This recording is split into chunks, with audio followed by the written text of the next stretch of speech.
मंगळवारपर्यंतची वेळ मागितली तर त्या मंगळवारपर्यंत नेमकं काय होणार आहे? मंगळवारची डेडलाईन कशासाठी दिलेली आहे? मंगळवारपर्यंत असं काय घडणार आहे? मंगळवारपर्यंतची जी वेळ मागितली ती नेमकी कशासाठी मागितलेली आहे? मंगळवारपर्यंत संघटनेचं निवेदन आहे. तमाम शेतकऱ्यांची मागणी आहे महाराष्ट्रातल्या. त्या निवेदनावर दादा बोलताना असं म्हणले की मंगळवारी तुमच्या मनासारखा निर्णय होईल आणि तुम्हाला मंगळवारी कळेल. मी शब्दाचा पक्का आहे. आता त्याच्यात दादाचं काय तुम्हाला माझ्यापेक्षा जास्त अनुभव दादाचा तुम्हाला जर नाही झालं एक लक्षात घ्या जर नाही झाला एक लक्षात घ्या जर अजितदादांनी माणिकराव कोकाटेंचा राजीनामा नाही घेतला त्यांना त्या पदावरून नाही हटवलं तर छावा संघटना बी शब्दाची पक्की आहे. तुम्हाला अजित पवारांच्या दारात आंदोलन झालेलं दिसत. बारामती की मुंबई जिथं कुठं अजितदादा जास्त वेळ राहतात तिथं आम्ही त्या ठिकाणी करू. पवारांच्यावर 307 अंतर्गत गुन्हा दाखल करायची मागणी होती. हो आता अजितदादांनी एसपींना सांगितलेलं आहे आणि एसपींनी पण अजितदादांना सांगितलं की जे काही त्यांचं म्हणणं आहे ते पुरवणी जबाबामध्ये आम्ही नोंदवून घेऊ. त्या पद्धतीने आम्ही कारवाई करू.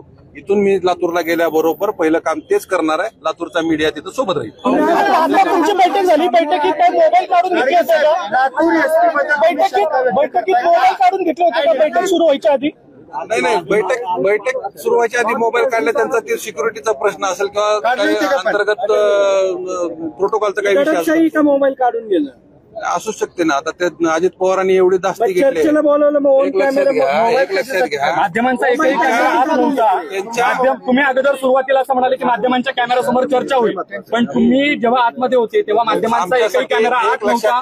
सगळे माध्यमांचे कॅमेरे बाहेर होते. तुम्ही अगोदर जी भूमिका घेतली ती बदलली का? एक लक्षात घ्या आमच्यासाठी निर्णय महत्वाचे. आमच्यासाठी निर्णय होणं महत्वाचं आहे. आमच्यावर जे हल्ला झाला त्याच्यावर कारवाईचा आम्ही शब्द घेतलेला आहे.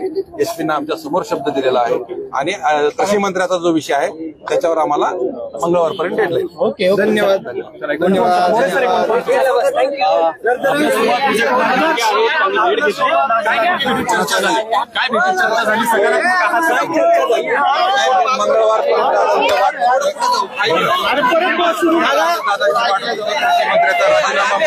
झाला पाहिजे ही भूमिका आमची आहे. जोपर्यंत मंगळवारपर्यंत जर दादांनी राजीनामा नाही घेतला तर छावा संघटना अजित पवारांच्या विरोधात आंदोलन करणार. तुमच्या कार्यकर्त्यांनी त्यांना शिव्या दिल्या होत्या. तो नेमका तुमच्या कार्यकर्त्यांनी तिकडे शिव्या दिल्या होत्या असं ते म्हणाले. नाही शिव्या नाही दिल्या. तुमच्या मीडियाला माहिती आहे ना कुणाला शिव्या दिल्या? तुमच्या कार्यकर्ते भुजबळला काय काम आहे? कोण भुजबळ? अहो भुजबळ त्याला काम नाही. तो बिनकामाच्या भानगडीत पडतोय. त्यांना सांगा चुकीच्या भानगडीत पडू नको. तुला माहित नाही तू तिथं नव्हता.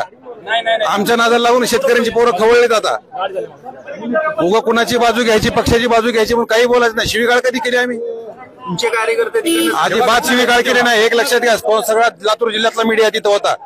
ऑन कॅमेरा सगळं झालेलं आहे. काही एक शब्द नाही मी त्या ठिकाणी बोललेलो नाही. किती जणांवर 307 ची कारवाई असं तुमचं म्हणणं आहे? जेवढे त्या आरोपी आहेत 11-12 आरोपी आहेत त्या लोकांवर कारवाई